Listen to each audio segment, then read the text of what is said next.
and wherever it was in the ocean, and he was working at John Alden at that time. So Mr. Neil Tillotson, who owned John Alden, he also owned lots of the Booth Bay yachts. He owned Tillotson Pearson down in Rhode Island, and he said Arthur used to have one up there in Boston, so at lunchtime he'd get a little exercise and row out in Boston Harbor, and he'd just lunch, and people from State Street would say, "What are you in down there?" You know. And so Tillotson said, "Why don't you make up a few down at the factory?" And so we agreed to make 20. Truly, Arthur thought, well, I can get my mother to buy one. She wouldn't go. A few friends, but how are we going to get rid of 20 boats? And we actually sold 165 that year. And we moved to Maine and went into the business. Rest is history. The rest is history. Except no one liked us in the beginning. The racing shell people said it's too short and wide. And the seagoing people, Peapods and Dory, said it's too skinny and I'm not going to go out in that. But blending these two early, we finally found a niche, and now the rest was history. Yes.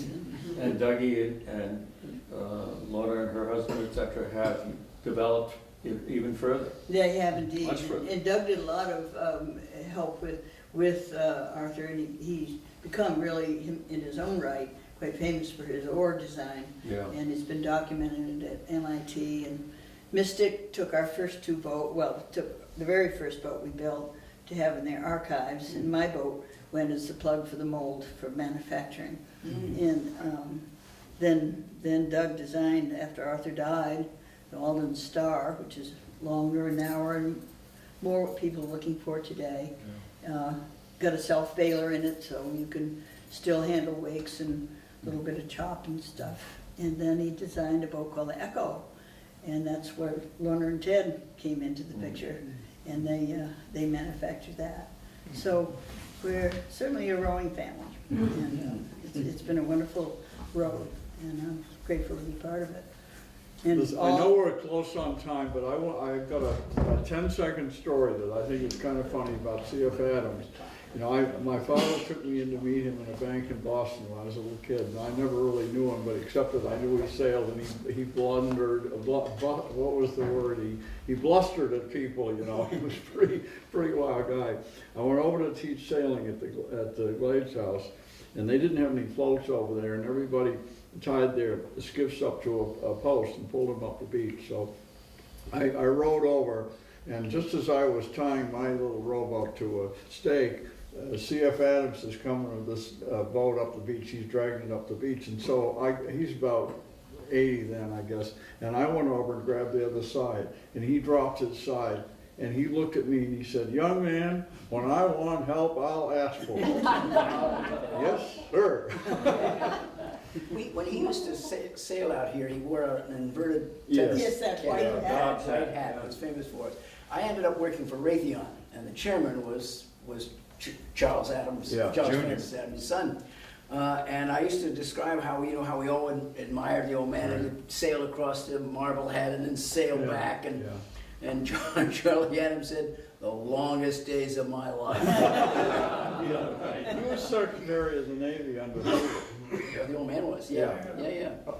When there was a northeaster, that guy went out in his dinghy all alone to the boat, which was south of the Glades, get on, and by this time, you know, the water's like this and the wind's blowing like stink, and all alone he'd just sail his beautiful boat down the harbor. He used to sail in the And channel he of the was Chip. at least 80 then, yeah. The Mary, in those days, the Was our that boat. it? Which That she was a it Q boat. a huge boat. He raced her over at Marblehead, and he would pick up his crew in Marblehead, sail the race, then he'd drop the crew in Marblehead, he'd sail back across the bay, and he moored the boat, as you said, just south of the Glades. He would come by, then he'd swing the boat up into the wind, drop his sails, and slowly walk forward. And the mooring would be right there as the boat stopped. I mean, absolute fantastic scene. That's wonderful. Watch that from the Well, I know in house. some. From your house, your Yeah. porch, yeah. You did see that. One of the classes which we had here, that some of us will remember are the Dyer dinghies. Oh, yeah, of course. Lapstrake varnished dinghies. And they were kind of like, I don't think they were actually frostbiting dinghies, but Mr. Cowart, Mr. Benson, etc., they all had, or I don't know, 6 or 8 Adelaide of them. Pratt, didn't she sail it too? Who? Adelaide Pratt? Adelaide, well, yeah, she was a damn good She sailor. was. And I'm sure she was involved too. And I've been reminded that later on, during the war, the Biddles came from Philadelphia. The fiddle. And their oldest was Ginny Biddle. Oh, yeah. And she had a dinghy, but it was not a Dyer dinghy. It was some other kind of thing. It was a little bit bigger. And she was always in trouble with Marty. One of the most famous times, I mean, she'd just go off and do her thing and not pay much attention to anything. One of the most famous problems she had was sailing her dinghy up Briggs's Harbor, but not getting as far as North Scituate. And the tide went out, and Ginny was seen dragging her dinghy through the mud. And she made it a good part of the way. And then finally the tide turned and she had enough water to drag it the rest of the way. But the most famous problem she had with Marty was with the Club 110.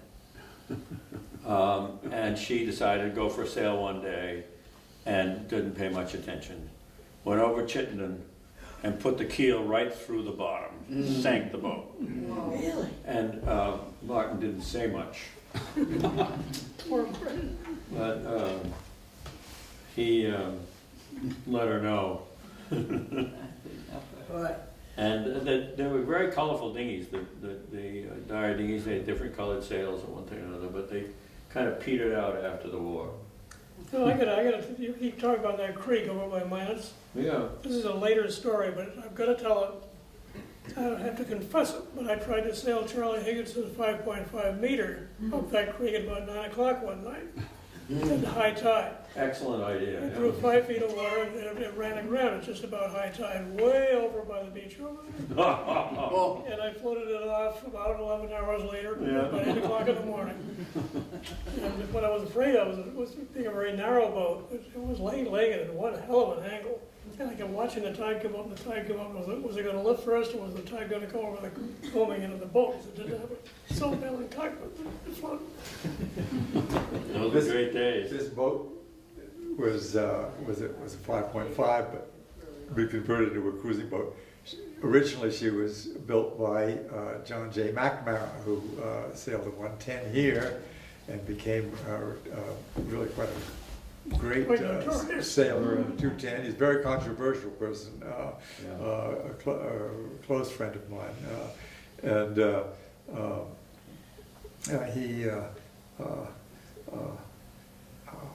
he came in. The little girl was the name of the 5.5, and he was first. All he had to do was to beat one boat in the Olympic tryouts, and his main halyard broke, and a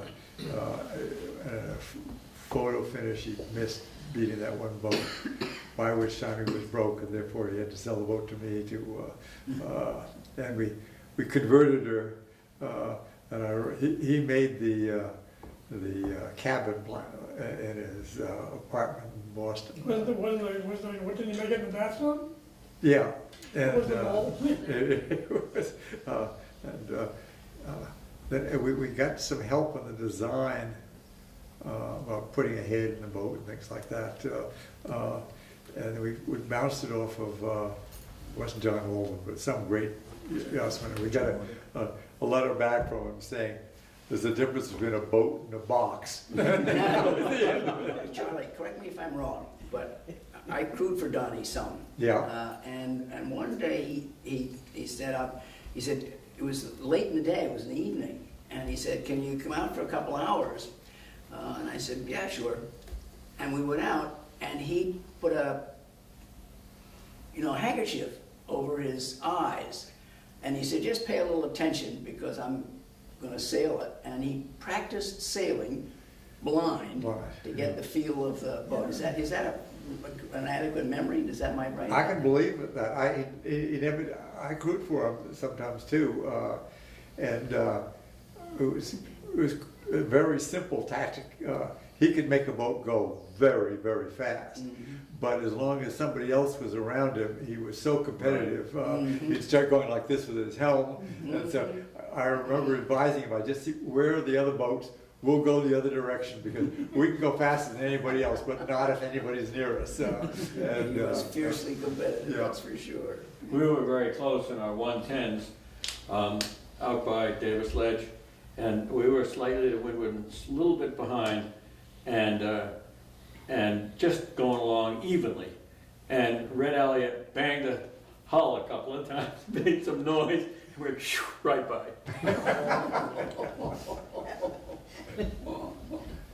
He was fun to sail with. Yeah. Except for the abuse that you'd take from having sailed with him by other friends. You know, that's true. It's too bad. But He it's was true. difficult Yeah. in the water with other boats, but wonderful when you're in the boat with him. Yeah, that's very true.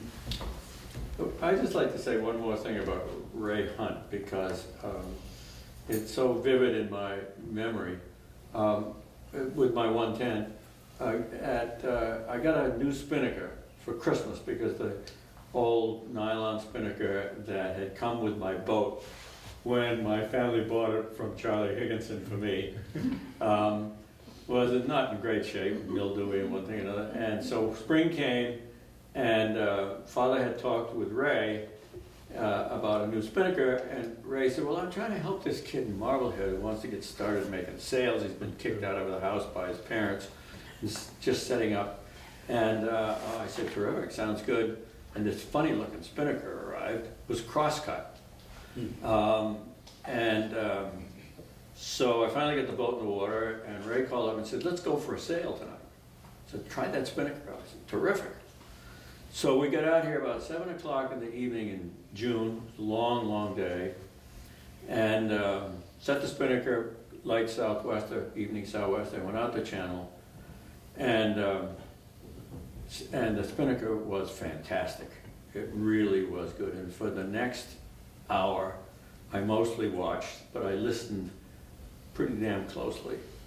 And I had the 110 for another 3 years, and was never passed downwind, including racing at Marblehead Race Week and the championships with 87 boats, etc. And about a week after that incident, Johnny McNamara, and I were going to Quincy Bay Race Week, and I set this new spinnaker in a sou'easter and left him a mile behind, and he had to have one in 3 days. Right? But he never passed us. Was that Ted Hood?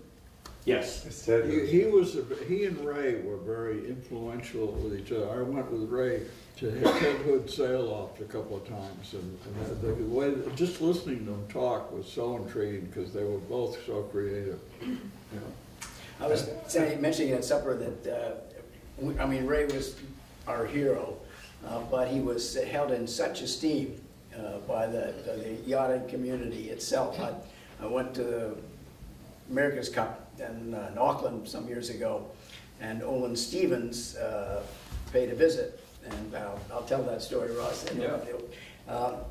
Paid a visit to the New York Yacht Club facility there in Auckland, and they took him out for a ride the day before, and he was standing on the porch watching the boats blow, and I came up to him, I recognized him, and said my name, and I said, I come from Cohasset.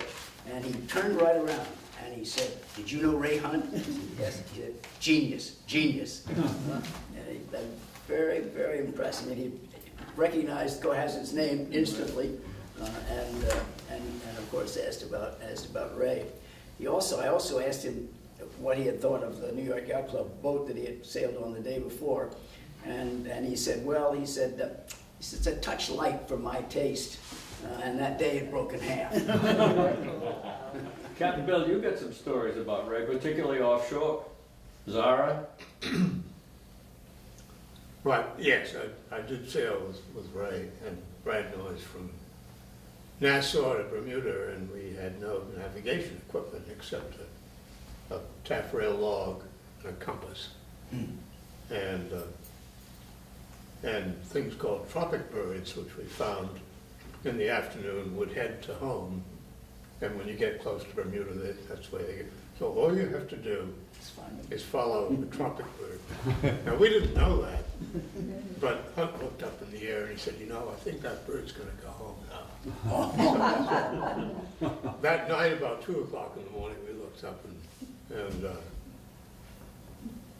the moon was coming up in the east or someplace, and right behind it, well, right in front of it, was Gibbs Hill Lighthouse. So we didn't know it was there because we didn't know. I mean, we were just sort of batting around in the ocean. So Hunt looks up and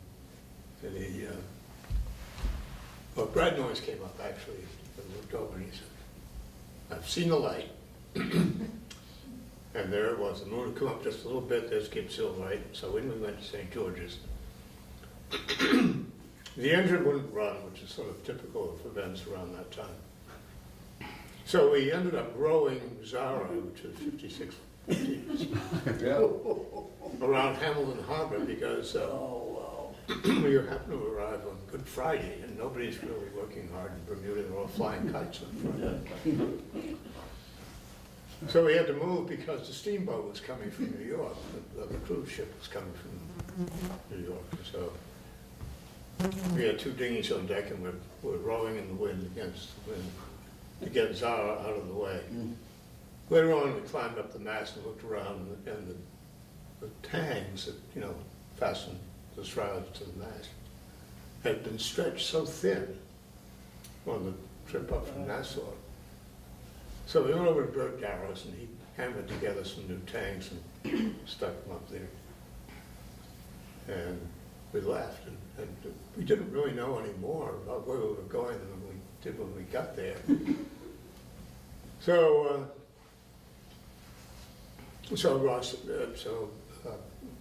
Ray says, we'll just go, if we go west, we have to hit land.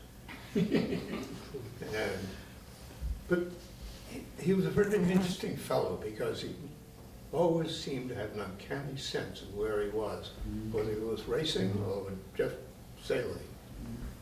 And Zara was no Greyhound of the seas, but it was a nice, fast, easy-going boat. But you raced to Bermuda, right? Yeah, well, I didn't, Kingsley did. And the spreader fell down, so they had to quit.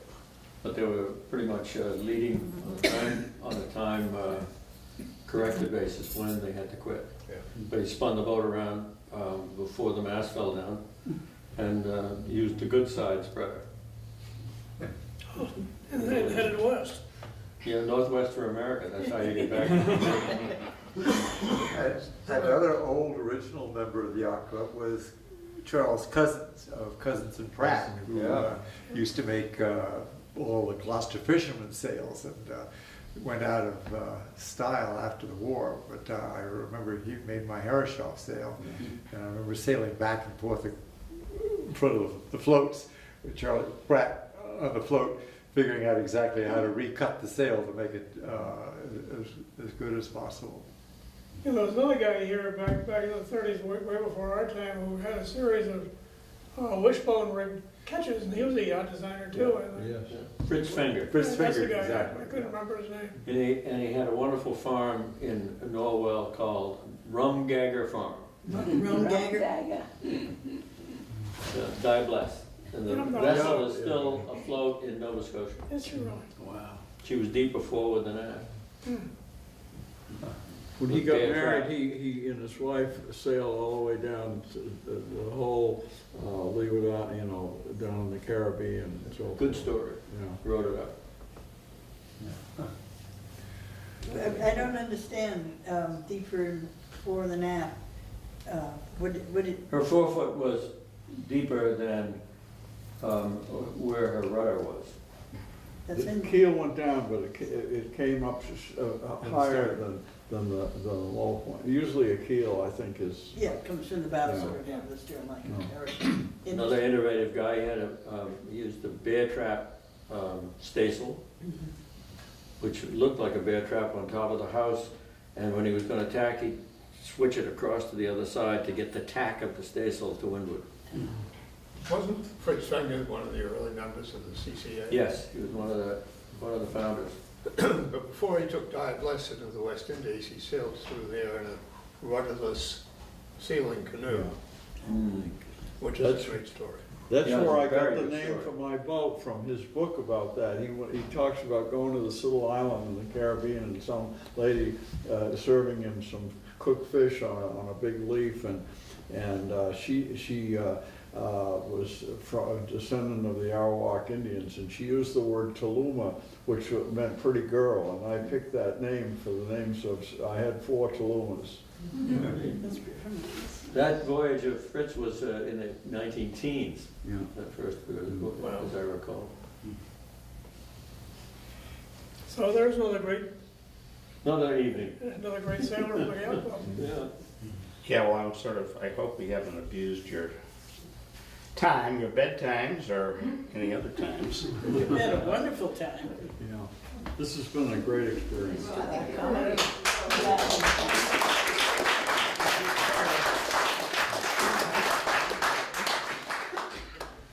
We missed a few things. Well, I just think it's remarkable that none of you really ever got into trouble or ever did anything wrong.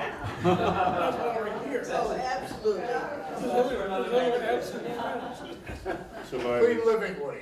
I can tell. Every now and then when I say something stupid, like I'm going to Cohasset, people just get, oh, Cohasset. It's a funny little place, isn't it? Yeah, but it's big. One of the neat things about it is you have to want to come here to get here. Yeah. It's not on the main drag. No.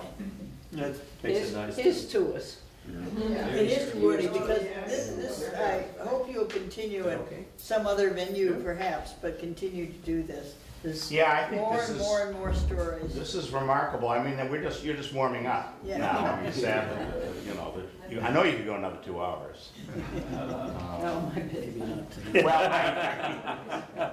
Well, we'll start. Yeah, we'll have a repeat, and we'll transcribe this and edit the video, and also for those of you who brought photographs, if it'd be possible for you to lend them to me so I can go through them over the next month and make reproductions where they fill a void in our archives, that would be great, because I see these photo albums and They're wonderful. there's stuff I have never ever seen. I don't think people have seen in 50 years probably. I'll leave mine. I'll do Okay. like that. Is there some way to get a hold of a copy of the video? Yes. Oh, there will be. Yeah. I think we'll have to do some edits and take So some. you're great to do the video too. Yeah, Thanks thank a you lot. very much. Yes.